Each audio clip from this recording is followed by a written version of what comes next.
Fala aí, galera. Quem tá feliz faz barulho aí.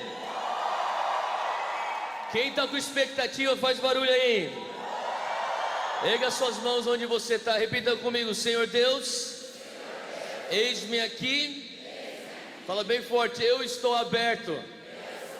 Me surpreenda hoje à tarde. Fala assim: o meu coração está aberto. Toca-me, Senhor. Me confronte com a tua verdade. Me impacte com teu poder. Renova em mim, Deus, o primeiro amor. Põe tua mão no teu coração. Fala: Senhor Deus, renova em mim, Deus, uma paixão pela tua presença. Me ensina a te amar e me ensina a amar o meu próximo como a mim mesmo.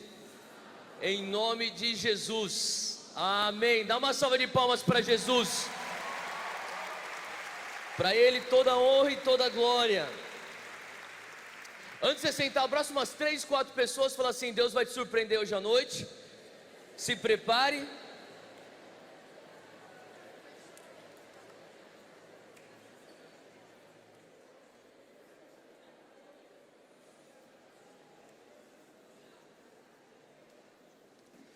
Galera, quem foi abençoado aí pelo Dunamis Sounds que acabou de ministrar louvor e adoração aí? Eu sei que vocês estão tendo um final de semana incrível. Vocês tiveram aí alguns amigos nossos do Dunamis também ministrando, o pessoal do Central 3, o Felipe, a Mari Valadão. Quem tem sido abençoado até agora? Quem consegue acreditar que Deus tem mais ainda? Amém? Galera, quem aqui conhece Dunamis? Faz barulho, você conhece o Dunamis? Beleza. Para quem não conhece o Dunamis Movement, nós somos o Dunamis, a pessoal que tocou a banda, essa equipe maravilhosa. Eu e alguns líderes estamos aqui. É uma honra de poder estar aqui na Quadrangular aqui em Limeira. Nós realmente temos isso como um privilégio. Então, muito obrigado por todos os líderes que estão fazendo isso aqui possível. Quantos aqui são gratos a Deus pelos seus pastores e pelos seus líderes? Será que a gente pode dar uma salva de palmas para todos os pastores que participaram na organização? Glória a Deus pelos pastores.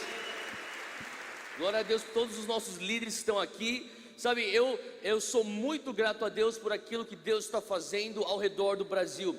Talvez você não tenha o completo entendimento da dimensão daquilo que Deus está fazendo, mas Deus está fazendo algo incrível ao redor da nação.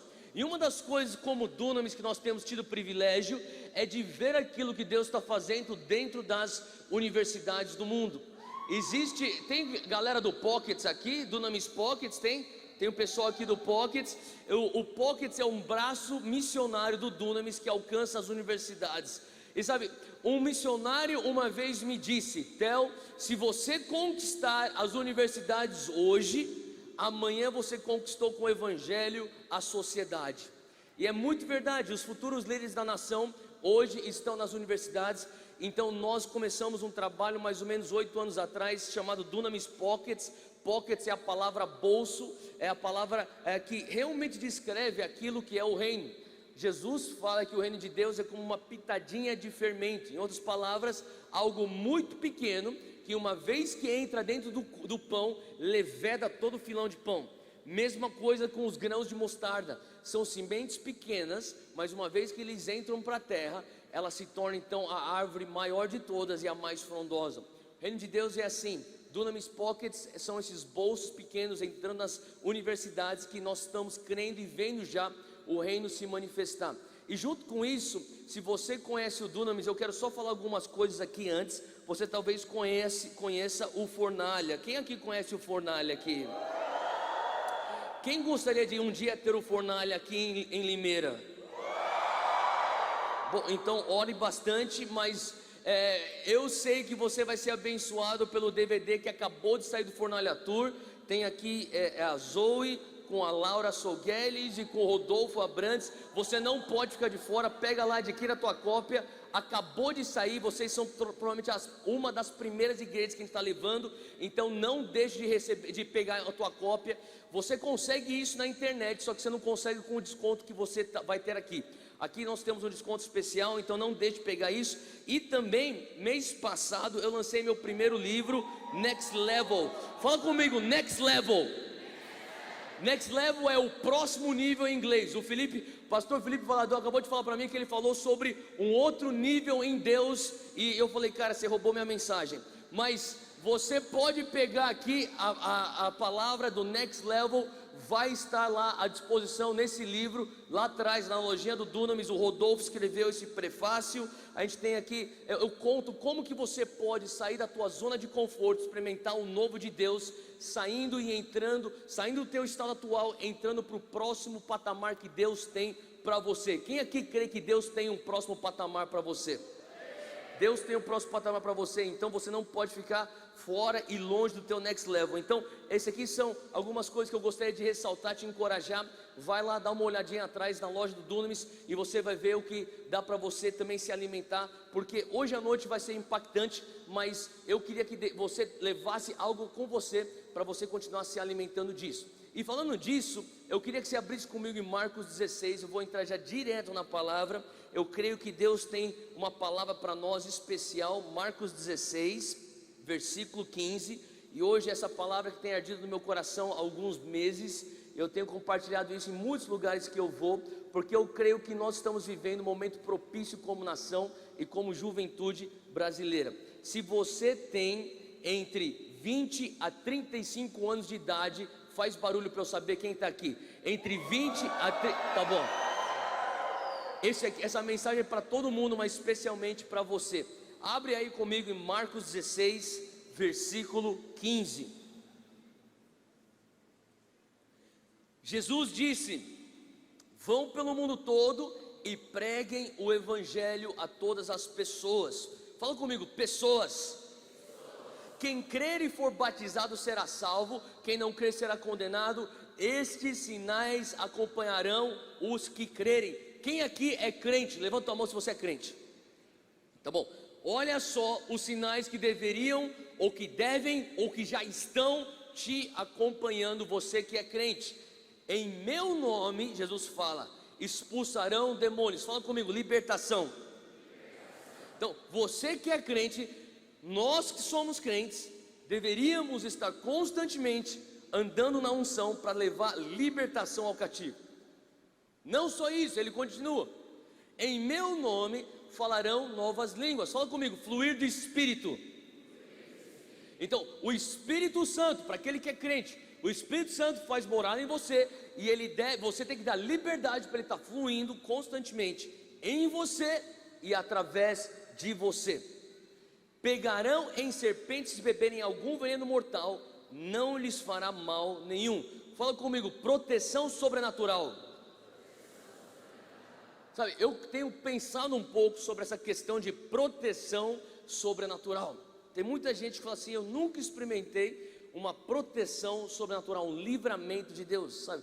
E para isso, talvez eu perguntaria: será que você não está experimentando a proteção sobrenatural de Deus, porque você tem vivido um cristianismo muito seguro?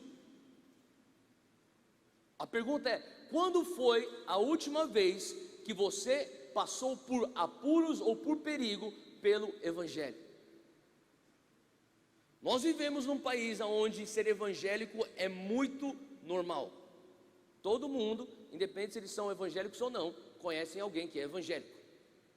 Ou é o tio, ou é tia, ou é o primo, uma avó. Todo mundo conhece alguém que é evangélico. Agora, essa não é a realidade do mundo hoje. Se você for parar para pensar, o grupo mais perseguido quando eu falo perseguição, estou falando risco de morte, risco de vida. O grupo mais perseguido na face da terra hoje são os cristãos. Você sabia disso? Os cristãos é o grupo mais perseguido. E Jesus está falando assim: olha, eu queria que você entendesse, o cristianismo normal é um cristianismo onde o crente, não o pastor apenas, não o líder apenas, não o missionário apenas, o cristão. Fala comigo, eu sou cristão.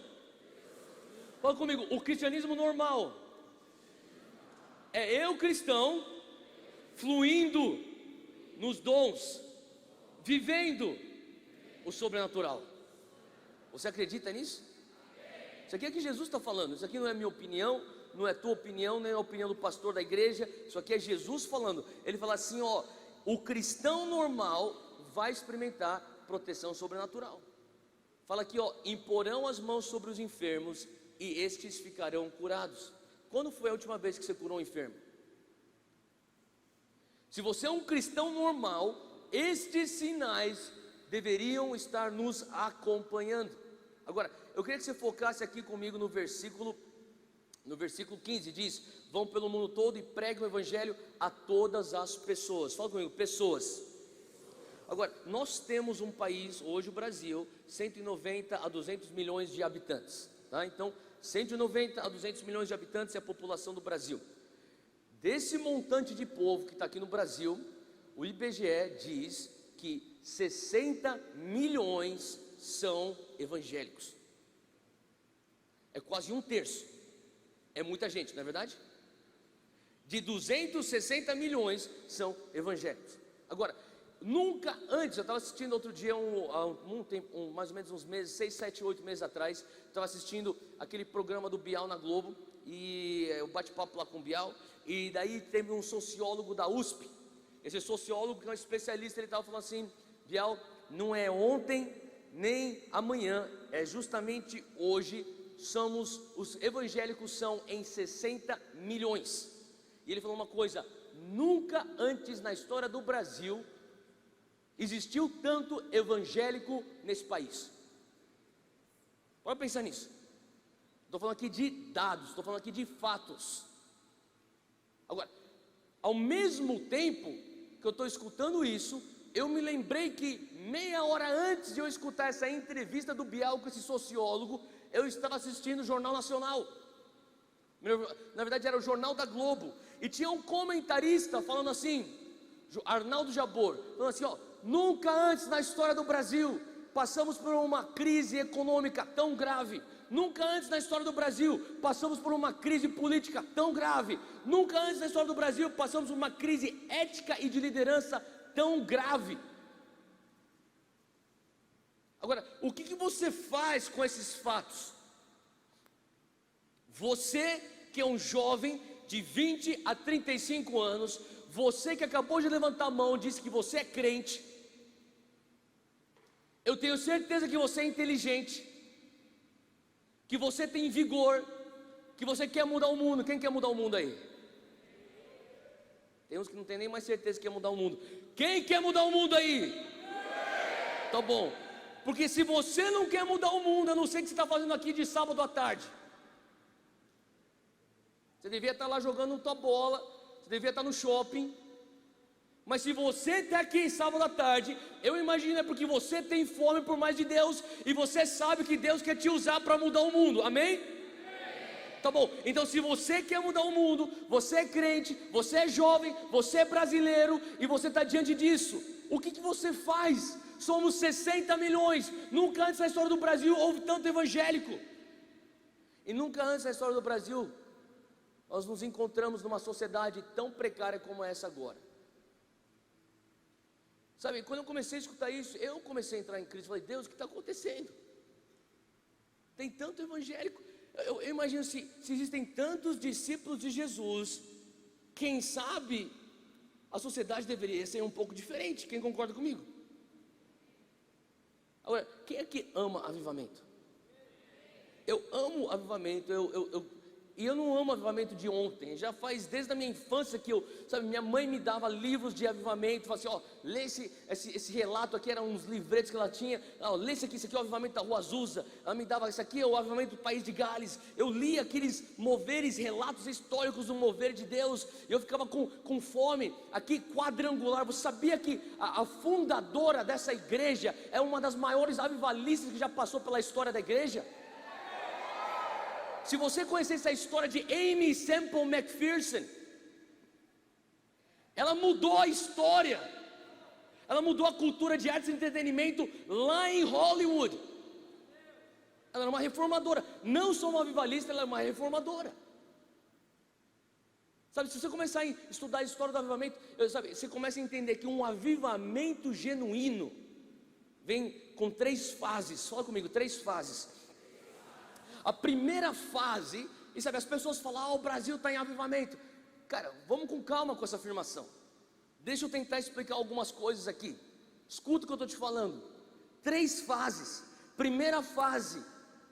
A primeira fase de um avivamento é quando os santos são despertos, onde existe uma volta ao primeiro amor, onde existe um reavivamento do crente. O que quer dizer isso? Aquele que estava morno começa a queimar por Jesus, aquele que estava apático começa a falar, eu preciso ser desperto, aquele cara que era indiferente agora se torna completamente participativo e proativo nos propósitos de Deus. Faz sentido? Você já experimentou aquele primeiro amor, mesmo andando com Jesus, talvez alguns anos. Você passa por uma fase onde você começa a falar assim, cara, eu me apaixonei de novo por Jesus. Quem já experimentou isso? Esse é o início de um avivamento. Então a primeira fase do avivamento é o crente ou os santos voltam a ter o coração desperto e uma paixão renovada por Jesus. Agora, uma vez que você começa a experimentar isso, eu não sei se você já se apaixonou. Quem aqui já se apaixonou? Pode falar a verdade. Já se apaixonou? Quando você está apaixonado, eu espero que se você está casado, você está levantando tua mão. E se você tiver com o teu namorado do lado, aproveita e levanta tua mão, porque ela está observando tudo que você está fazendo. Quem aqui já se apaixonou? Levanta a mão. Viu? Agora levantou muito mais mãos, foram levantadas agora. Quando você está apaixonado, você sai do encontro com uma pessoa que você está apaixonada, e a primeira coisa que você está pensando é, quando que eu vou ver essa pessoa de novo? Não é verdade? A pessoa que está apaixonada, o crente que está apaixonado, ele está pensando, mal vejo a hora de voltar para casa, para eu me trancar no meu quarto e ter tempo com Jesus. O crente que está apaixonado fala assim, mal vejo a hora do próximo domingo chegar, para eu estar junto com meus irmãos, na adoração e cultuando Jesus. Faz sentido? O crente está apaixonado, ele abre mão de cinema, de Netflix, ele abre mão de sair com os amigos para ir para a igreja, ele abre mão de um final de semana indo para o shopping ou fazendo qualquer outra coisa, para estar aqui na conferência da Quadrangular de Limeira. Você está apaixonado ou não está por Jesus? Então, o primeiro sinal de avivamento é quando o crente volta a se apaixonar por Jesus. O segundo sinal de avivamento é quando o crente está apaixonado, ele pensa, não é possível que isso aqui vai ficar só comigo, eu preciso espalhar essa notícia para outras pessoas. Eu tenho um primo meu que nunca conheceu esse amor, eu preciso falar para ele. Daí a menina fala, eu que tenho uma amiga minha na faculdade que ela nunca conheceu esse amor, ela está em depressão, ela precisa desse amor, eu tenho que falar para ela. Você começa a fazer o que? Evangelismo. Fala comigo, evangelismo.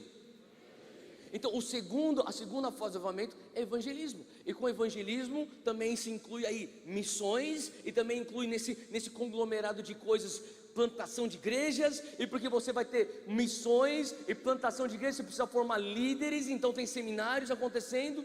Então você estuda ao longo da história da igreja, começa então um despertar nos santos, os santos começam a falar, a gente tem que levar isso para fora das 4 paredes da igreja, vamos falar para as pessoas de Jesus, eles começam a fazer o discípulo das pessoas. Fala comigo, pessoas. Quem sabe aqui que Jesus se importa com pessoas? Agora não para por aqui. A terceira fase de um avivamento genuíno, ele culmina numa reforma social, até que os reinos deste mundo se tornem o reino do nosso Deus. Se você começar a entender o que Jesus fazia nessa terra, você vai entender que Jesus não veio para a terra salvar o homem. Como assim? Eu fui ensinado minha vida inteira que Jesus veio para a terra para salvar a humanidade. É verdade, mas não é toda a verdade. A verdade toda é que Jesus veio para a terra para estabelecer o reino, e a única maneira que você consegue viver o reino é quando você tem então teu espírito salvo. Só que sabe qual é o nosso problema? Nós estamos só pregando o evangelho da salvação, quando nós não estamos percebendo que Jesus sempre pregou, nunca falou sobre o evangelho da salvação, ele sempre falou do evangelho do reino. O que está acontecendo? O evangelho da salvação nada mais é do que a porta de entrada para o reino. Fala comigo, o reino. A vontade de Jesus, quando ele vem aqui para a terra, na verdade a vontade do Pai, quando ele envia Jesus, ele fala assim, você vai e você será o segundo Adão. Hebreus nos fala isso, você será o segundo Adão. Em outras palavras, ele está falando assim, através do meu Filho, de Deus encarnado como homem, Jesus, o segundo Adão, você pode ter acesso ao reino. O véu foi rasgado, amém? Então agora você pode viver o reino. Agora você não consegue viver o reino se você não for salvo. Então o que quer dizer? Quando você faz um apelo para salvação, eu amo apelos de salvação. Cara, quando você faz um apelo de salvação, você fala assim: quem quer entregar a vida para Jesus? E finalmente, aquela pessoa que você estava jejuando e orando por tanto tempo, ela se levanta da cadeira. Talvez você trouxe ela para a igreja, ela estava do teu lado, ela sai de onde ela estava, e você começa a enxergar aquela pessoa indo lá para o altar, para tomar uma decisão por Jesus. Teu coração está tão feliz, você está talvez chorando. Quem já experimentou isso? Só que sabe de uma coisa? Não é o fim. Agora sim que ele está só começando. O altar, quando ele é usado para o novo nascimento, nada mais é do que o ponto de largada de uma vida no reino. Se a gente começa a tratar o altar como uma linha de chegada e não um ponto de partida, a gente não está entendendo o evangelho do reino. Nós estamos reduzindo nosso cristianismo a simplesmente evangelho da salvação. E se você começar a entender o que Jesus estava fazendo, ele sempre estava falando sobre o reino. 4 coisas, eu sei que eu ainda nem terminei meus 3 pontos, mas faz um outro adendo na tua anotação. 4 coisas que Jesus fez enquanto ele estava aqui na terra. Você pode resumir os 4 evangelhos nessas 4 ações de Jesus. Jesus pregava o reino, Jesus ensinava acerca do reino. São 2 coisas diferentes que a gente não tem tempo para entrar, para explicar a diferença entre ensinar e pregar. Terceiro ponto, ele curava os enfermos e ele libertava os cativos. Começa a olhar, é isso que Jesus fazia. Resumidamente, ele fazia essas 4 coisas: pregava o reino, ensinava o reino, curava enfermos, libertava os cativos. Jesus estava sempre falando: olha, deixa eu te mostrar um reino que é superior a isso que você está vendo. Para você entrar nisso, você precisa ser salvo. Arrependei-vos, pois é chegado o reino. O que ele está falando? Muda a maneira de você pensar. Fala comigo: arrependimento. A palavra original de arrependimento no texto bíblico é metanoia. Metanoia nada mais é do que mudança de mentalidade. Ele está falando assim: ó, vocês estão esperando o reino vir de uma maneira física, talvez com um exército militar, talvez através de um partido político, talvez algo que venha então subverter o império romano. Ele está falando assim: não, mude a maneira de você pensar. Não pense que o reino virá dessa maneira. Não espere um reino vindo de uma maneira física, de uma maneira militar. Ele fala assim: o meu reino não é desse mundo. Mude a maneira de pensar, porque já está chegando o reino de Deus. Em outras palavras, o reino de Deus pode estar acontecendo na tua frente, e se você não tiver passado por um processo de arrependimento, de uma metanoia, de uma mudança de mentalidade, o reino de Deus pode passar e você nem percebeu o que passou na tua frente. Por isso que o João Batista veio. João Batista veio antes para falar assim: ó, galera, o reino está chegando, não vai ser da maneira como vocês estão pensando, é melhor vocês tomarem jeito, é melhor vocês começarem a mudar a tua expectativa, porque se vocês não mudarem a expectativa, esse tal do Messias que Isaías profetizou, esse tal do Messias que Jeremias profetizou, esse Messias que Davi cantava a respeito, e vocês tanto creem, ele vai passar na tua frente, vocês nem vão perceber, ele vai embora. Faz sentido? A importância de a gente mudar a nossa mentalidade.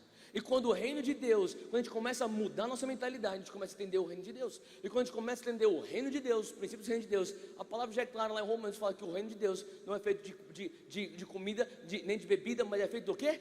De paz, justiça e alegria. Agora deixa eu te perguntar uma coisa. O avivamento genuíno, ele começa com o despertamento santos, ele segue para a colheita dos perdidos, ele culmina numa reforma social, onde a sociedade começa a refletir o reino de Deus. Será que o Brasil hoje tem uma sociedade que reflete o reino de Deus? Se a gente pensa que o reino de Deus é paz, eu acabei de chegar hoje do Rio de Janeiro. Hoje de manhã eu estava pregando no Rio de Janeiro, peguei um avião, a gente chegou aqui em Viracopos, viemos já direto para cá. A caminho do aeroporto, o pastor estava falando para mim: Theo, estamos passando aqui na linha amarela, toma cuidado aqui, a gente tem que, vamos orando aqui, porque aqui de repente tem uns tiroteios aqui. Aquilo lá não me soou como paz.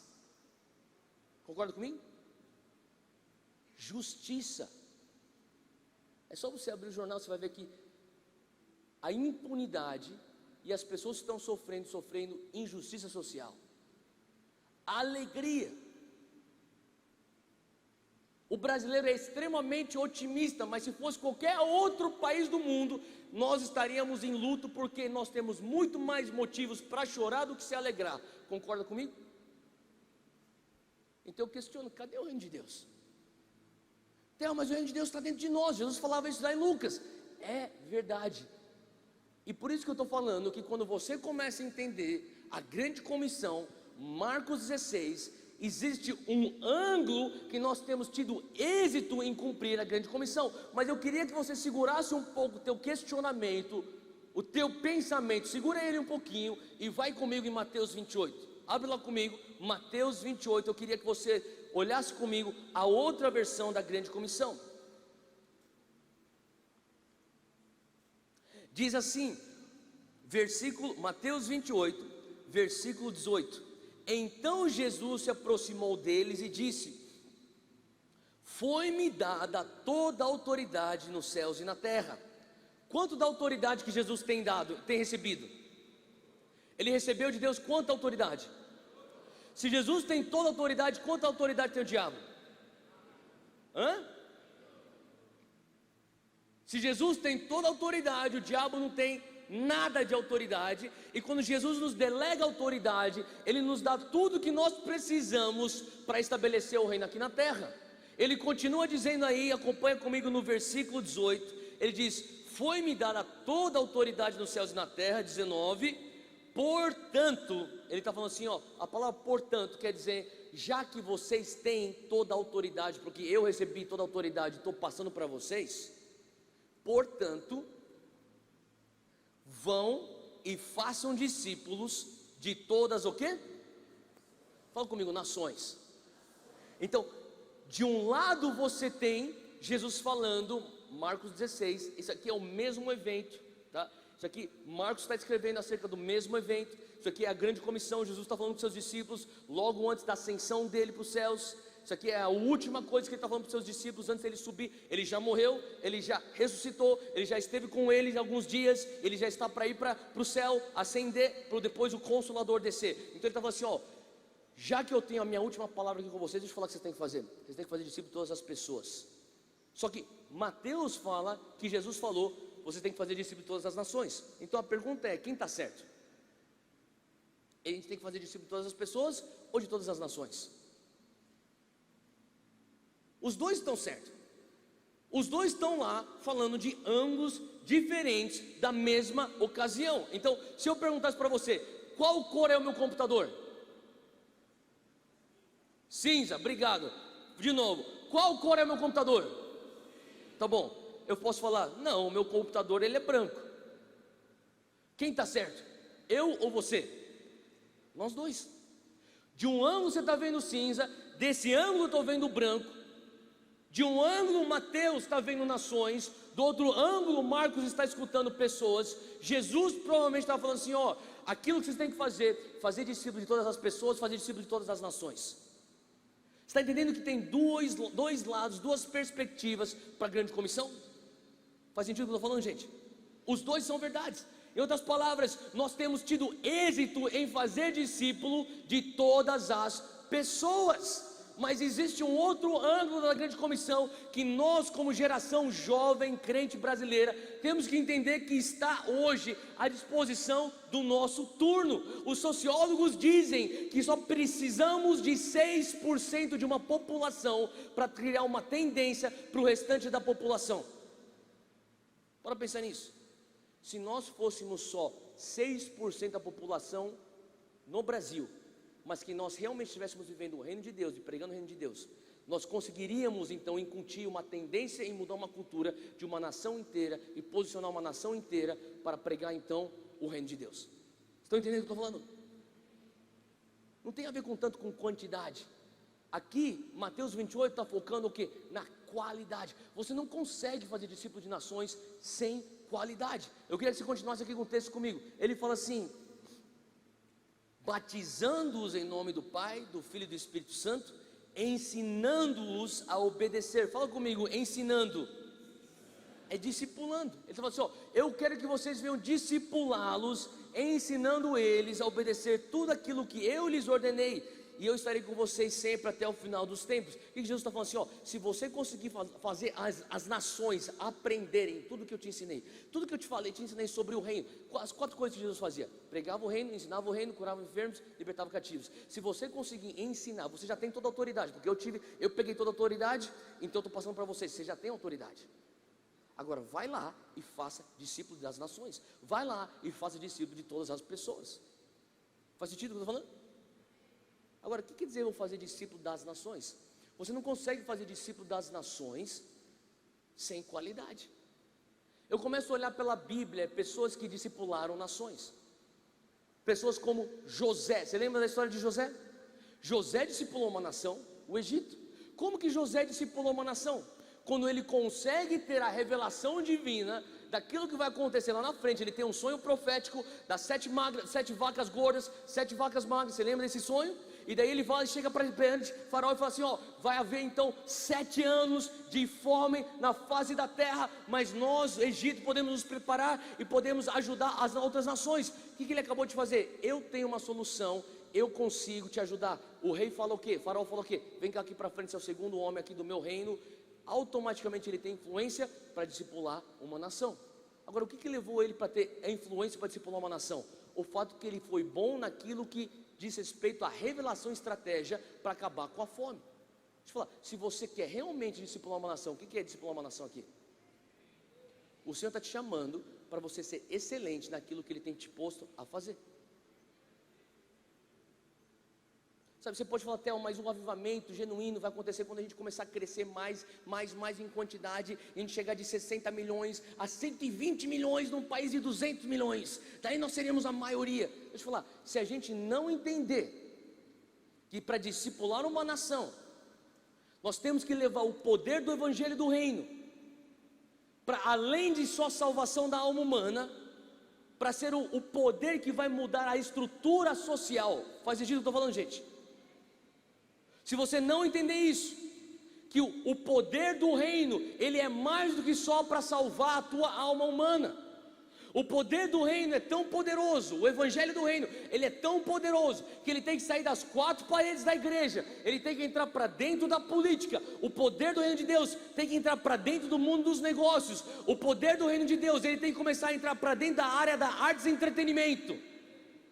Se você não entender isso, eu quero cumprir o reino de Deus. Como que eu vou cumprir o reino de Deus? Dentro das 4 paredes da igreja. Você está só aumentando um gueto gospel. E Deus está nos chamando para um andar mais alto. Faz sentido? O Senhor está falando assim, eu te estou dando permissão para você sonhar. Sabe, eu começo a olhar para a vida de Daniel. Se Daniel falasse, Deus, eu não vou servir Nabucodonosor porque ele não é evangélico. Deus, eu não vou servir a Babilônia porque a Babilônia é inimigo do povo de Israel. Se ele não entendesse aquilo que Deus estava armando ele para fazer, Daniel, ele conseguiu viver a integridade do reino de Deus. Você lembra que ele estava no seu quarto, orava, e ele orava, quantas vezes por dia ele orava e buscava, voltado para Jerusalém. Daniel, ele conseguiu aquilo que eu digo que todos nós, a geração, nós precisamos aprender com Daniel, é viver a integridade do reino dentro de nós, sendo relevante no mundo que está aí fora. Eu lembro quando eu comecei a fazer faculdade, primeira vez que, na verdade, quando eu fui fazer faculdade, eu tinha 18 anos de idade, me mudei para fora do Brasil, fui estudar nos Estados Unidos, estudar e fazer faculdade de psicologia. Eu cheguei lá sozinho, não conhecia ninguém, fui morar numa república, e tinha um pastor que era amigo nosso, pastor americano, que me recebeu, e ele estava para me levar para a faculdade. E quando ele estava me levando para a faculdade, eu ia morar na faculdade, na república da faculdade. Isso lá na Pensilvânia, nos Estados Unidos. Quando eu cheguei lá, ele me ajudou a descarregar as malas, ele me levou para o meu quarto, me ajudou a achar o meu quarto na república da faculdade. Eu entrei lá, e ele falou assim para mim, Theo, é o seguinte, aqui está uma lista das igrejas boas para você frequentar aqui, você tem que procurar, tem que achar uma igreja. A tua mãe pediu para eu dar uma pesquisada, eu pesquisei, aqui são as igrejas boas aqui ao redor da faculdade. Eu falei, muito obrigado. Eu peguei a lista, tinha o endereço, tinha o telefone, tinha o nome do pastor. Eu falei, domingo eu vou procurar uma dessas igrejas para começar a frequentar. Eu tinha 18 anos de idade.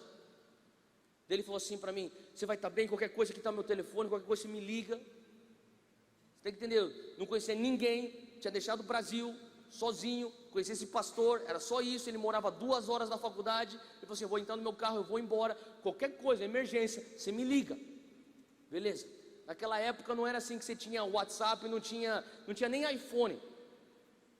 Eu falei, beleza, e qualquer coisa, até conseguir mandar um e-mail, entrar em contato com minha mãe ou com minha família no Brasil, em São Paulo, é mais fácil ligar para esse cara. Então eu sabia, ele falou assim, ele estava saindo do meu quarto e falou para mim assim: Theo, você tem que procurar um grupo de estudo bíblico aqui na universidade para você poder ter comunhão com cristãos, porque você sabe como que é a faculdade aqui nos Estados Unidos, é muita gandaia, é muita farra, é muita zoeira, é muita balada, é muita droga, eu sei como que é. Ele falou assim, então você tem que encontrar uma galera cristã que vai ser uma influência boa na tua vida. Eu falei, concordo, pastor, muito obrigado. Ele foi embora. Eu lembro que eu fui lá para o Grêmio Estudantil, eu cheguei e falei assim, existe um grupo aí de cristãos que se reúnem, alguma coisa, estou procurando pessoas cristãs que fazem estudo bíblico, alguma coisa. A mulher falou para mim, só existe um estudo bíblico, acontece toda semana, e é nessa sala, tal horas, e é com esse grupo aqui. Ela me deu as informações e entregou para mim. Eu guardei o papelzinho no bolso. Foi quarta-feira à tarde que eu fui lá visitar. Eu cheguei nessa tal do estudo bíblico, todos os crentes da minha faculdade. Cheguei lá, tinha um cara que estava lá com um violãozinho, tinha uma galera que fez uma roda, tipo uma célula. Sentei lá, eles começaram a cantar e eu vi que o pessoal estava bem desanimado. Os caras mal e mal cantavam, os caras pareciam que estava todo mundo olhando para baixo. Eles nem abriam a boca direito para conversar um com o outro, era um bando de bicho grilo. De repente terminou, e daí o louvor, daí o líder foi pegar a palavra, e ele falou assim: ufa, sobrevivemos mais uma semana sem pecar. Eu fiquei olhando, falei, que cara estranho. E o pessoal todo morrendo de medo. Gente, mais uma semana, tá bom. E terminou o estudo bíblico, que foi xoxo pra caramba, sem vida, frio, parecia uma geladeira. Ele falou assim: semana que vem, quarta-feira, estamos aqui, e Deus tem misericórdia de nós. Cara, eu olhei para aquilo e falei assim: eu que não quero andar com esse povo, cara. Eu não quero ter esses amigos.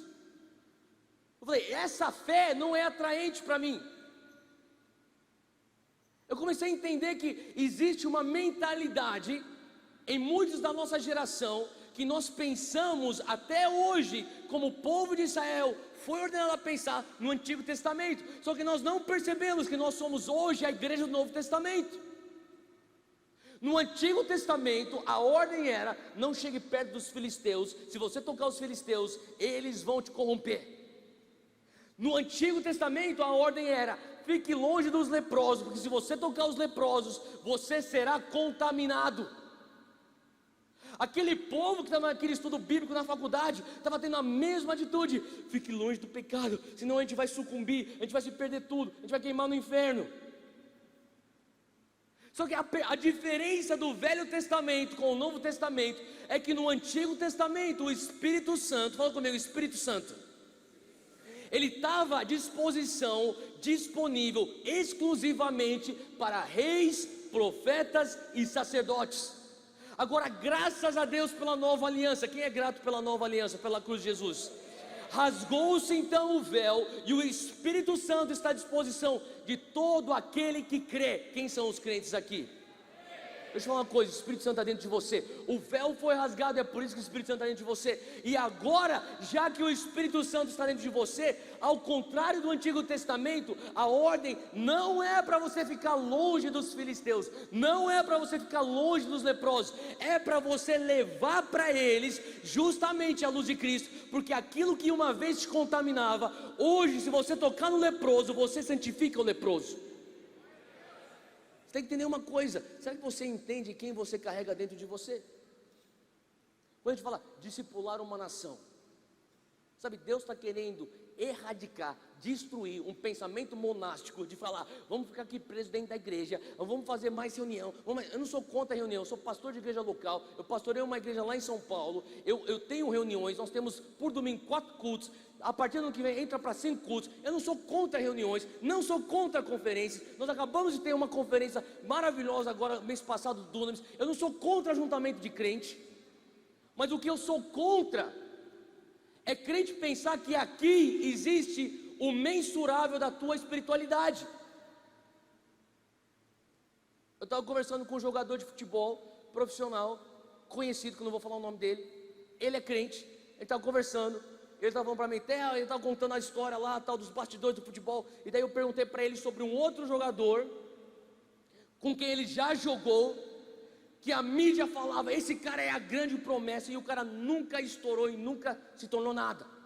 E eu falava assim para ele, falou assim, ô irmão, esse cara é crente. Eu falei, ô irmão, aquele fulano de tal, aquele jogador lá que a mídia fala que esse cara é o próximo, que ele era maior que o próprio Neymar, que esse cara era o cara é bom mesmo? O cara fala assim, meu, você não tem noção, velho. O cara é bom pra caramba, mas chega na hora do jogo, o cara trava.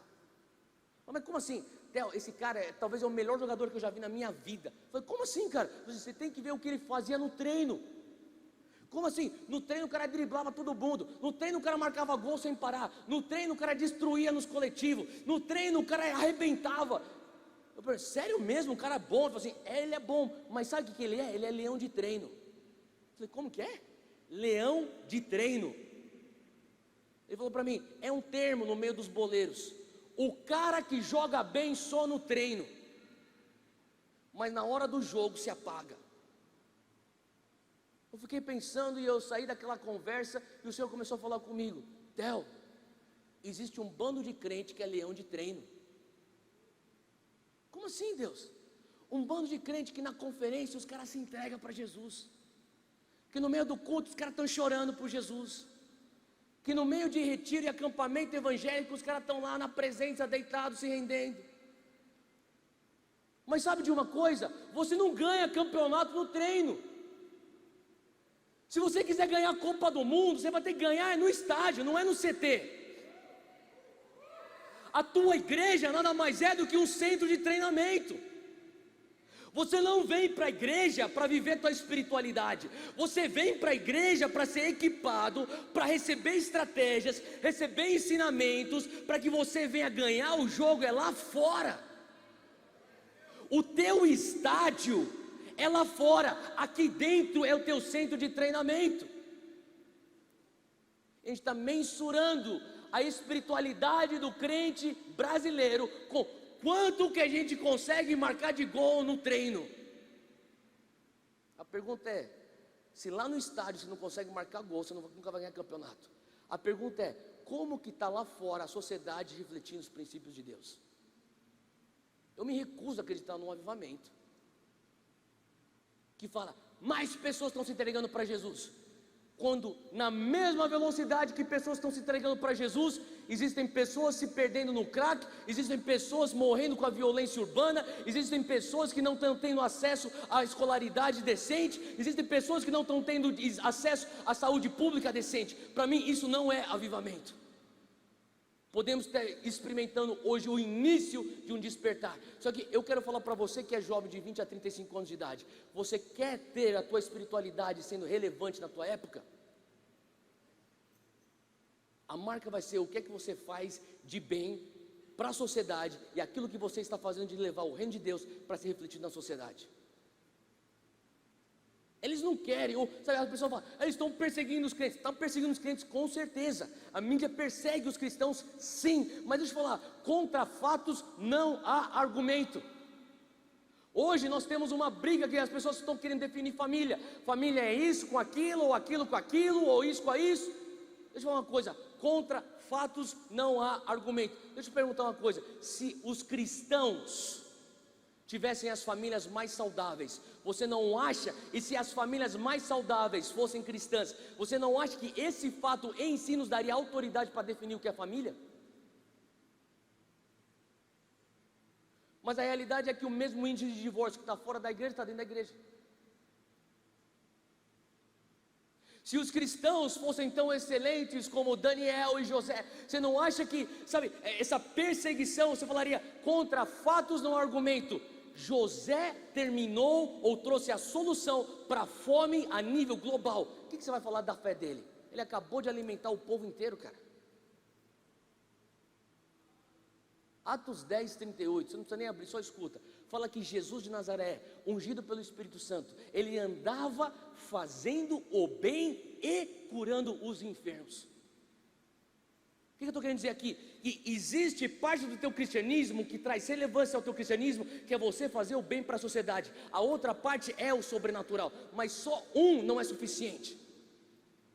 Tem gente que fala assim, eu vou fazer o bem, tem que fazer bem, não tem que falar de Jesus. Não, você tem que falar de Jesus, cara. Não adianta só fazer o bem sem você falar de Jesus. Se você quer só fazer o bem sem falar de Jesus, deixa a Unicef fazer o bem, que eles fazem muito melhor que a gente. Mas ao mesmo tempo, eu quero só orar pelos enfermos, e quem que vai cuidar de fazer a reforma na sociedade? Aonde que existe a relevância na tua espiritualidade? Faz sentido o que eu estou falando, gente? O Senhor está chamando uma geração de jovens, que nem eu e você, para discipularmos uma nação. Toda nação, ela descansa sobre 7 pilares. Toda sociedade, seja aqui no Brasil, seja na América do Norte, na Europa, na África, na Ásia, existem 7 pilares, de uma maneira geral, que compõem uma sociedade. Toda nação tem o pilar da fé, ou da religião, ou da igreja. Toda nação tem o pilar da comunicação, da mídia, da imprensa. Toda nação tem o pilar da família. Você nasceu vindo de um pai e de uma mãe, você tem família. Talvez você não teve uma família como você quis, talvez a tua família não te aceitou como você quis, talvez não foi funcional como você quis, mas você veio de um pai e de uma mãe. Então existe família em toda a sociedade. Toda nação, toda sociedade tem política ou governo. Uns têm um sistema monárquico, outros têm um sistema parlamentar, outros têm um sistema democrático presidencial, mas toda nação existe um órgão ou uma estrutura de governo. Quinto, toda nação tem educação. Às vezes é através do ensino público, às vezes é através de escolas, às vezes até em aldeias indígenas, é simplesmente uma roda com pessoas contando história e educando a próxima geração. Educação. Toda nação tem a estrutura ou pilar de negócios, de economia, as finanças que gerem comércio dentro daquela sociedade, economia. E por final, artes e entretenimento. Toda nação tem algum entretenimento, alguma expressão artística. Eu quero discipular uma nação. Deixa eu falar uma coisa, nós só vamos discipular uma nação quando nós, como uma geração, entendermos que Deus está chamando pessoas para levar o reino de Deus para dentro da educação. Tem gente que Deus está chamando para você ser professor, para ser reitor, para ser diretor. E isso não é menos espiritual do que eu, que fico atrás de um púlpito pregando. Eu sou chamado para a esfera da igreja. Isso não me faz mais santo do que aquele cara que é chamado para estar trabalhando na bolsa de valores, para estar trabalhando dentro de um banco. O reino de Deus tem que entrar para dentro do mundo do mercado financeiro. Concorda comigo ou não? O reino de Deus tem que entrar para dentro do Senado. O reino de Deus tem que entrar para a Câmara dos Deputados, a Câmara de Vereadores aqui de Limeira. O reino de Deus tem que entrar para dentro das artes de entretenimento. O reino de Deus tem que entrar para dentro da família, pessoas que trabalham com família. A gente abriu mão falando da psicologia, coisa do diabo, psiquiatria, coisa do diabo. E aí quem está hoje definindo o que é família? Pessoas que não carregam o DNA do reino. Nós abrimos mão da ocupação, nos omitindo, e o inimigo está preenchendo todos os vácuos da sociedade, porque a gente está falando, só nos dá a igreja, pensando que a igreja é o único pilar da sociedade, quando existem outros 6.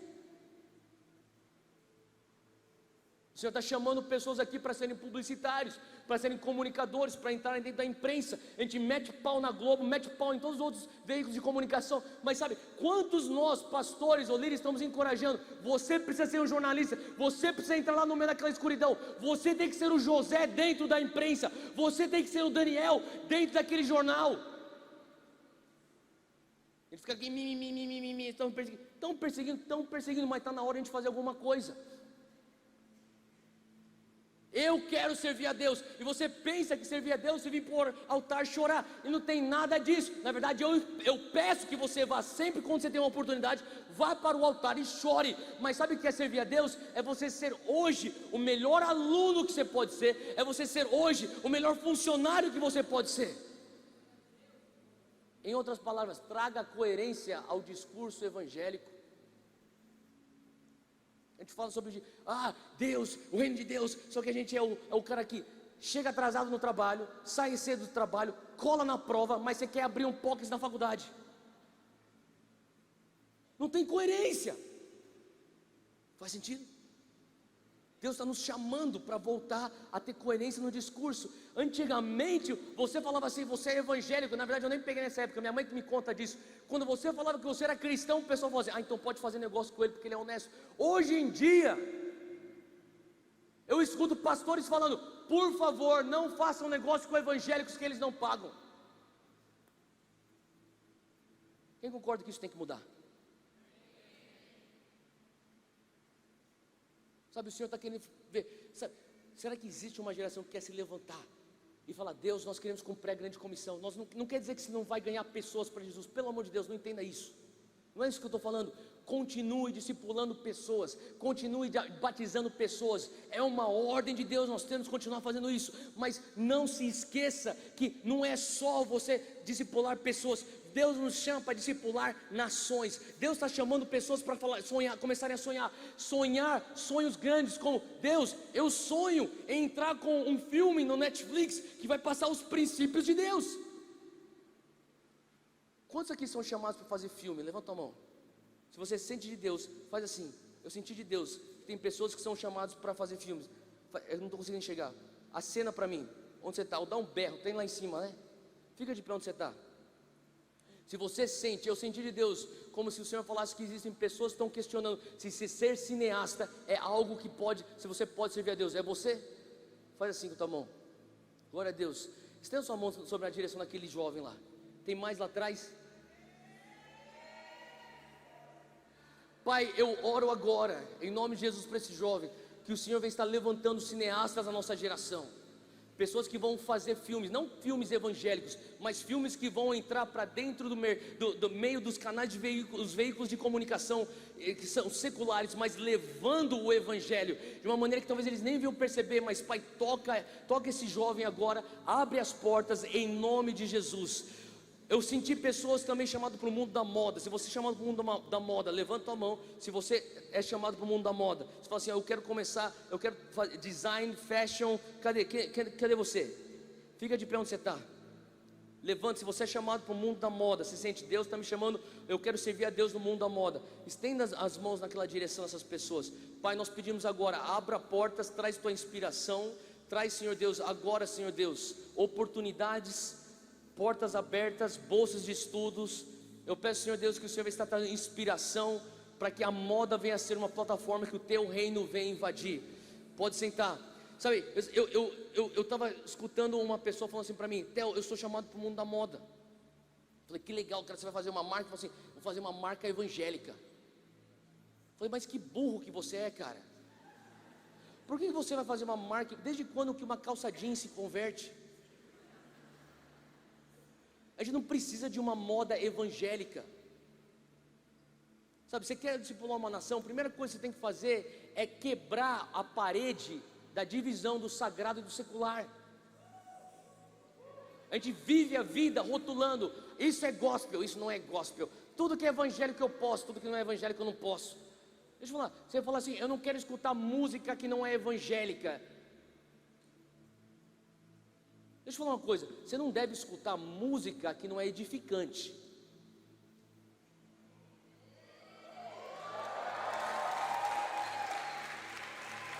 Independente se for evangélico ou não. Você não deve escutar música que não edifica. A minha vitória tem sabor de mel. Eu estou aqui, você está na fossa, agora você vai lá e toma isso, porque antes eu estava na fossa, você não me deu atenção, agora eu estou aqui em cima. Basicamente essa música fala isso. Para mim não soa como a atitude de Cristo. Então, sabe o que é mais fácil? O jovem crente, ele fala assim, pastor, me fala se isso é gospel ou evangélico. Aí o pastor fala, é gospel. Beleza, então eu vou jogar fora o meu raciocínio, o meu senso crítico e minha obrigação de conhecer a palavra para pôr tudo com julgamento, para alinhar com a palavra, para ver se isso eu devo me alinhar ou não. Tem gente que escuta e assiste mensagem no YouTube de pastor ou de, sei lá, de fulano de tal, que você pensa, isso aqui, esse cara aí é evangélico, mas não tem nada a ver com a palavra. Ele não está pregando a palavra, não é porque está no canal evangélico que é coisa boa. Quando o prumo deveria ser Bíblia, o prumo deveria ser os princípios do reino. Faz sentido o que eu estou falando, gente? Só que o problema é que a gente não tem Bíblia. Você não lê Bíblia todo dia, então você não tem com que julgar aquilo que você está escutando. Ah, é evangélico, aceita. Moda evangélica. Pô, e se a moda evangélica te faz ficar completamente vestido de uma maneira indecente? Ah, é moda evangélica, eu posso sair andando pela rua assim. Não faz sentido, concorda comigo? E se a moda evangélica, ou se a música evangélica começasse a pregar coisas contra a Bíblia? Ah, mas é evangélico, pode. Você tá entendendo? A gente está vivendo uma maneira que a gente tem que começar a mudar. O Senhor está falando assim, ó, quebra essas divisões de sagrado e secular. Você tem que entender que você é uma pessoa santa, que tudo que você faz é adoração. Então, entrar para um culto na igreja é tão espiritual quanto entrar na academia para fazer um treino. Como assim, Theo? Depende da tua postura, do teu entendimento, daquilo que você carrega.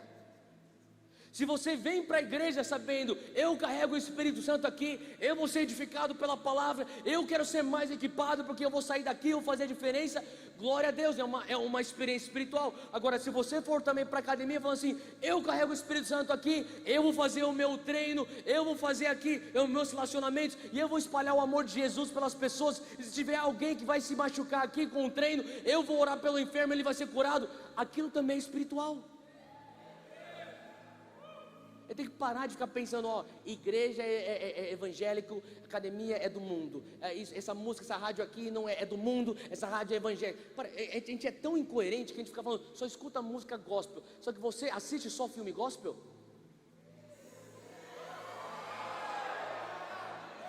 Você só lê jornal gospel? Você tem um Instagram gospel? Você tem um Facebook gospel? Vamos ser coerentes. A gente não tem que rotular a nossa vida entre gospel ou não gospel. Rotule tua vida, sabe, na verdade, não tem rótulos. Julgue, viva a tua vida. Eu carrego o Espírito Santo dentro de mim. O meu referencial, o meu padrão é a Bíblia, a verdade absoluta. E tudo que tiver fora, eu não quero. Se edifica, eu quero. Se não edifica, eu não quero. Primeira coisa que a gente tem que começar a entender, que se você é chamado para escrever uma coluna num jornal, e Deus está te chamando para falar sobre política, faça aquilo guiado pelo Espírito Santo, e mesmo que você não mencione Jesus na tua coluna, aquilo é adoração, porque você está cumprindo o propósito de Deus na tua vida. Então não vem com essa onda, a não ser que Deus tenha te chamado de verdade, não vem com essa onda, eu vou largar a faculdade para servir a Deus, eu vou largar meu emprego para servir a Deus. A gente não precisa de mais pastor, a gente precisa de empresário com o reino de Deus dentro deles, que vai gerar emprego, porque está cheio de falta de emprego na população brasileira. A gente precisa de políticos carregando o reino de Deus. Faz sentido, gente? Porque muitas vezes o que motiva a gente é falar, a gente quer fazer uma coisa espiritual. Mas deixa eu falar uma coisa para você, você fazendo a vontade de Deus é a coisa mais espiritual. Eu falei para minha esposa ela estava desabafando um dia para mim, ela falou assim, a gente tem 2 filhos, os 2 abaixo de 2 anos, e quem é pai e quem é mãe sabe como que é.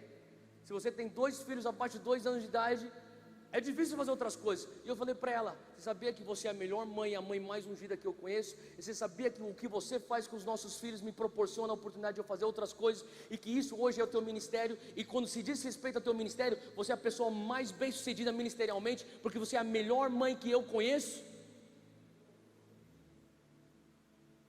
Ela está sendo fiel com aquilo que Deus chamou ela para fazer agora.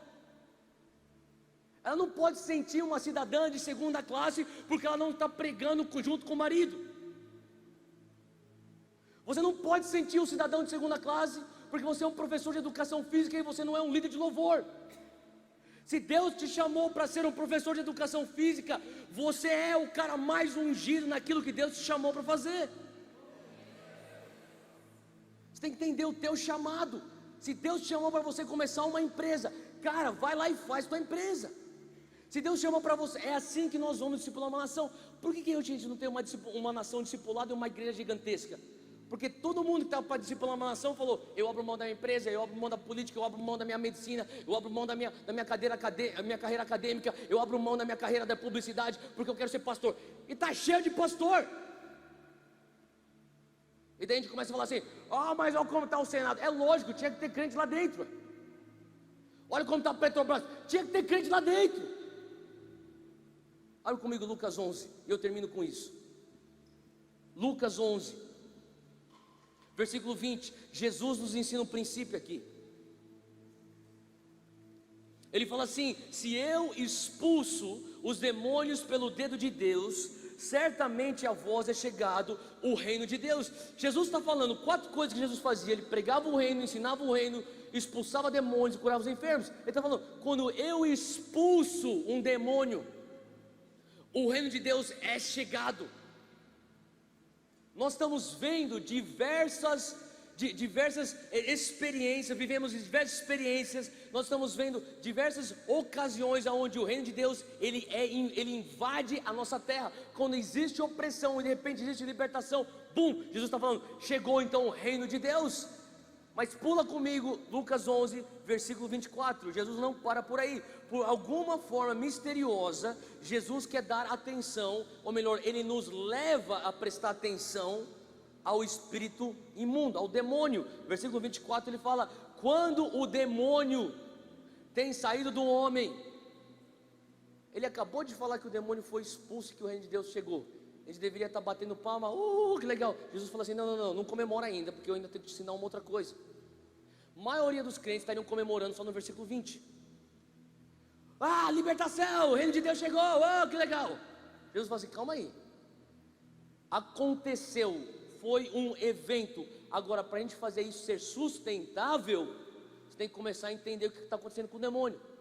E ele nos dá a receita no versículo 24. Ele fala que quando o demônio sai, ele sai andando por aí, procurando lugares secos, lugar de repouso, e não achando, diz: eu tornarei para a minha casa de onde eu saí. Versículo 25. E chegando naquele lugar de onde ele saiu, ele encontra aquela casa varrida e adornada.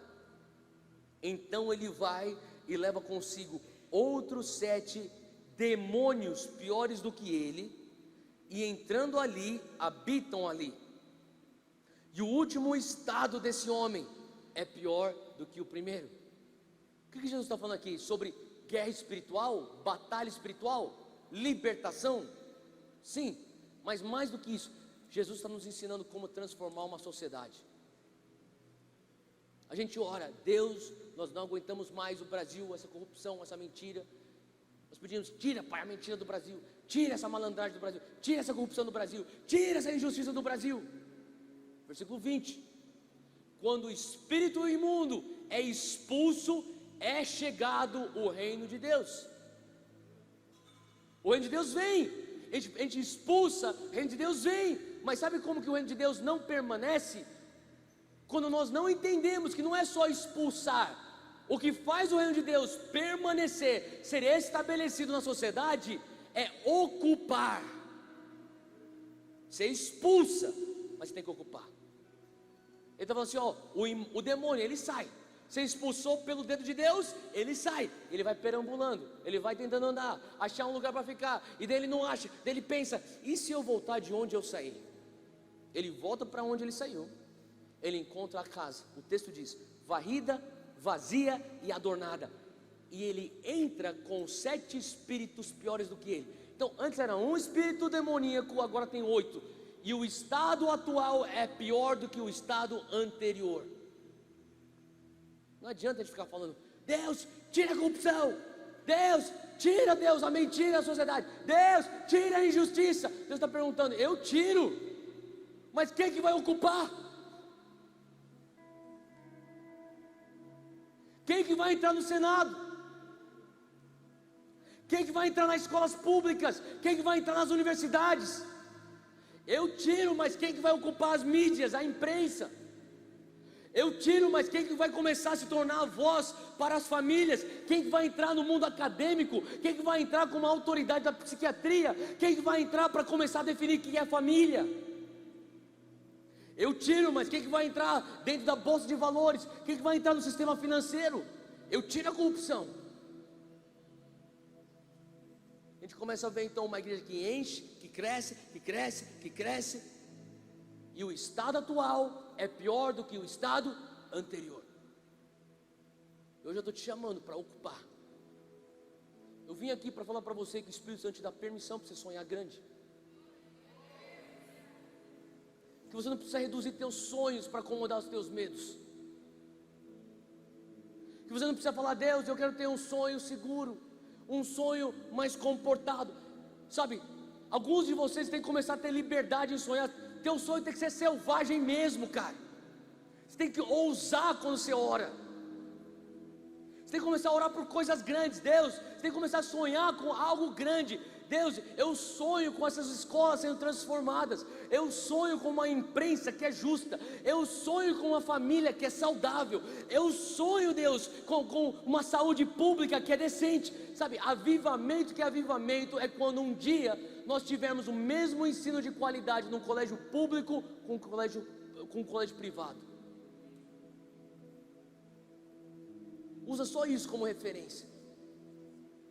Hoje o Senhor está chamando. Quais são aqueles que são? Eu sou aquele discipulador de uma nação.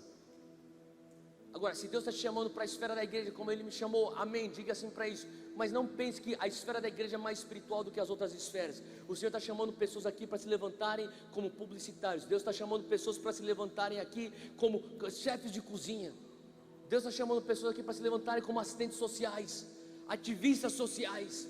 Nós precisamos, sabe, a agenda dos direitos humanos. Cara, quem lutou mais do que Jesus por direitos humanos? Não existe um ser humano que lutou mais do que Jesus por direitos humanos. E hoje as pessoas que estão levantando a bandeira dos direitos humanos são totalmente contra Cristo, porque a gente deixou de ocupar. A gente pensa que ser espiritual é só fazer coisas evangélicas. Deixa eu falar uma coisa: o reino já está dentro de você. Todo lugar que você vai, você leva o reino. E hoje o Espírito Santo querendo despertar algo em nós. Fica de pé onde você está. Eu quero ler para você só mais 2 textos e eu vou terminar. Atos 1, versículo 8.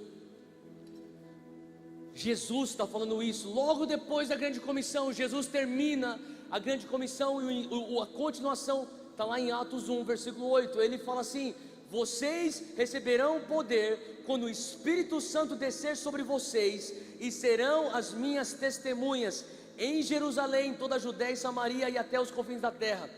Versículo 9: tendo dito isso, foi elevado às alturas enquanto eles olhavam, e uma nuvem cobriu da vista deles. Jesus fala assim: olha, eu quero que você entenda isso cronologicamente. Presta atenção, cronologicamente. Jesus já ressuscitou, Jesus já passou tempo com seus discípulos. Tomé já viu que Jesus estava vivo em carne. Não era um fantasma, porque fantasma não come. Jesus senta na praia e come peixe com os caras. Não era um fantasma, porque Jesus fala assim: toca ao meu lado, você vai ver que realmente sou Cristo. Era o homem ressurreto. Ele anda com eles. E chega depois, no final daqueles dias que ele está lá na terra, ele vai ascender aos céus. Ele marca uma reunião. Ele marca a reunião naquele monte. E no monte os discípulos se congregam lá. Ele fala assim: galera, é a nossa última reunião, já estou para ir embora. Eles nem têm a mínima noção como Jesus vai embora. Ele fala assim: ó, a última coisa que eu vou falar para vocês. Eu não sei se você já despediu de alguém que você ama tanto no aeroporto. Se você se despediu de alguém que você ama tanto no leito de morte. Se você se despediu do teu filho ou da tua filha no altar, quando você está dando a mão do teu filho ou da tua filha em casamento. Se você sabe o que é despedida, você sabe que você guarda as melhores palavras para o final. As palavras mais importantes você guarda para o final. Jesus não foi diferente, ele guardou as palavras mais importantes para o final. Ele falou: pessoal, eu estou indo embora, é a nossa última reunião. Eu vou te dar a estratégia. Eu tenho que ir, porque se eu não for, o Consolador não vem. Mas até eu voltar, entenda uma coisa: a tua missão é fazer discípulo de todas as pessoas, de todas as nações. Batiza-os em nome do Pai, do Filho e do Espírito Santo. Impõe as mãos sobre os enfermos. Todo aquele que crer será salvo, aquele que não crer será condenado. Ele está dando a grande comissão. E quando ele está dando a grande comissão, ele termina a grande comissão em Atos 1:8 dizendo: vocês vão receber o poder do Espírito Santo, e Ele vai descer sobre vocês, e aí então vocês serão minhas testemunhas. O que Ele está falando? Ele está profetizando Atos 2, Ele está profetizando Pentecostes, o que me leva a crer então que Pentecostes não é só um ocorrido sobrenatural. Pentecostes é justamente a capacitação para a grande comissão. O que é o cenáculo de Atos 2? O cenáculo de Atos 2, onde vem o Pentecostes, é o centro de treinamento. As nações, a população é o estádio onde se ganha o jogo. Ele está falando assim: galera, nosso último treino antes da final da Copa do Mundo é isso aqui, ó. Lá fora a gente vai fazer discípulos, lá fora a gente vai destruir as obras do inimigo, mas aqui vocês vão receber uma capacitação com o Espírito Santo. Mas o Pentecostes não é para você ter uma vibe. O Pentecostes não é para você ficar tremendo só. Pentecostes não é para você ficar cheio, show. Não reduza o mover do Espírito Santo a manifestações apenas. Se você não consegue cair debaixo da unção e levantar diferente, não cai. Se é para cair, levanta diferente. Se é para tremer, faz alguma coisa lá fora com esse poder, cara. A gente não está aqui num cenáculo para ter uma vibe, para ter uma experiência sobrenatural, para a gente ter um barato. Não. Não banalize o mover do Espírito Santo dessa maneira. Jesus, Ele é intencional, Ele é inteligente. Ele fala assim: olha, vocês vão ter Pentecostes, porque eu acabei de te dar a missão mais sinistra que vocês já receberam na humanidade, e vocês não vão conseguir cumprir isso sem o poder do Espírito Santo. Por isso, vai lá e busca o derramar do Espírito Santo, porque é assim que você consegue ser meu mártir, é assim que você consegue ser minha testemunha aqui, Judeia, Jerusalém e até os confins da terra. Você quer discipular uma nação, você precisa do Espírito Santo. Você quer fazer discípulo das nações, você precisa do Espírito Santo. Erga suas mãos onde você está. Chegou o teu momento. Limeira, chegou o teu momento. Erga suas mãos. Brasil, chegou o teu momento. Abre teu coração, fecha os teus olhos. Eu vou profetizar sobre você. Você vai receber no Espírito aquilo que Deus vai derramar sobre você. Eu vou profetizar Isaías 60. Receba agora. Isaías 60 diz: levanta-te, Limeira, resplandeça a juventude cristã de Limeira, porque já veio a tua luz, e a glória do Senhor vai nascendo sobre você, geração jovem cristã de Limeira. Porque eis que as trevas cobriram Limeira, e a escuridão cobriu o Brasil, mas sobre você o Senhor virá surgindo. Sobre você a glória de Deus já está se levantando. As nações caminharão à tua luz, os reis virão ao resplendor que te nasceu. Erga-te, Limeira, o Senhor está depositando a luz dele e o brilho para que você venha resplandecer, para que você venha discipular, para que você venha curar o enfermo, para que você venha ter um propósito ao derramar do Espírito Santo. Começa a clamar agora para o derramar do Espírito Santo. Abre tua boca agora. Se você tem línguas, começa a orar em línguas agora.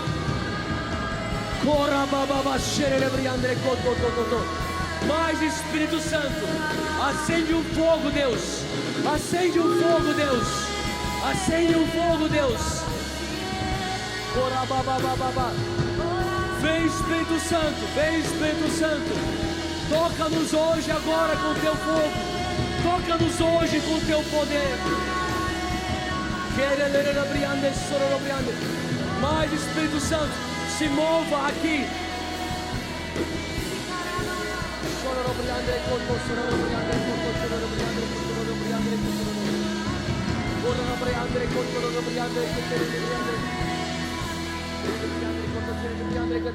Erga suas mãos agora.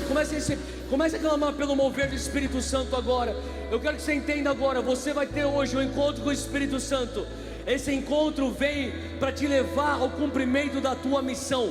Você não está aqui atrás de um barato espiritual. Você não está aqui atrás de uma vibe, uma energia. Hoje Ele vai te tocar, mas entenda que quando Ele te tocar, Ele está te tocando para um propósito maior. Se você quer o toque do Espírito Santo agora, comece a clamar. Abre tua boca e peça. Seja como aqueles 120 no cenáculo que pediram, que clamaram. Levanta o clamor onde você está agora. Se você fala: Deus, eu quero ser usado para discipular uma nação, e para isso eu preciso da tua capacitação espiritual.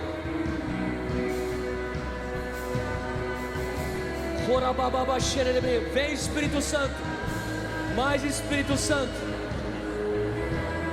Espírito Santo de Deus, eu peço que, como um sinal, o Senhor comece a tocar pessoas hoje à noite. Comece a tocar as mãos, comece a tocar os corações, comece a tocar a fronte. O Espírito Santo já está tocando algumas pessoas. Alguns de vocês estão sentindo fisicamente o fogo de Deus. Alguns estão sentindo calor, alguns estão sentindo tremor, alguns estão sentindo eletricidade. Eu estou falando fisicamente. É um sinal que o Espírito Santo está te tocando para o discipular de nações. Mas intensifica, Pai, o teu toque agora. Intensifica o teu toque agora, Pai. Intensifica o teu toque agora, Pai. Mais. Corarababa. Vá mais fundo, vá mais fundo. Intensifica, Pai. Nós abençoamos o que o Senhor está fazendo. Nós te bendizemos. O Espírito Santo está tocando pessoas. Alguns estão sentindo o toque físico de Deus. Se você está sentindo fisicamente o toque de Deus, seja através de calor, eletricidade, tremor, alguns estão sentindo arrepio nas suas costas inteiras. Se você está sentindo fisicamente, é um toque, é um sinal. Sai de onde você está, vem para frente. Ele tem um encontro separado para você agora. Ele tem um encontro separado para você agora. Sai de onde você está e vem para frente. Se você está sentindo o fogo do Espírito Santo,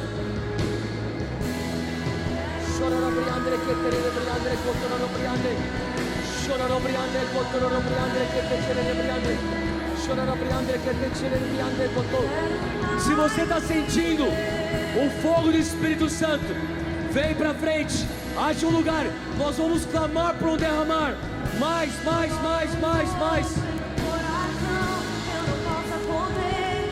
Clame a Ele. Se você está na sua cadeira, ergue as suas mãos, clame a Ele. Clame a Ele, adore a Ele. Fala mais, Deus. Fala mais, Deus. Fala mais, Deus.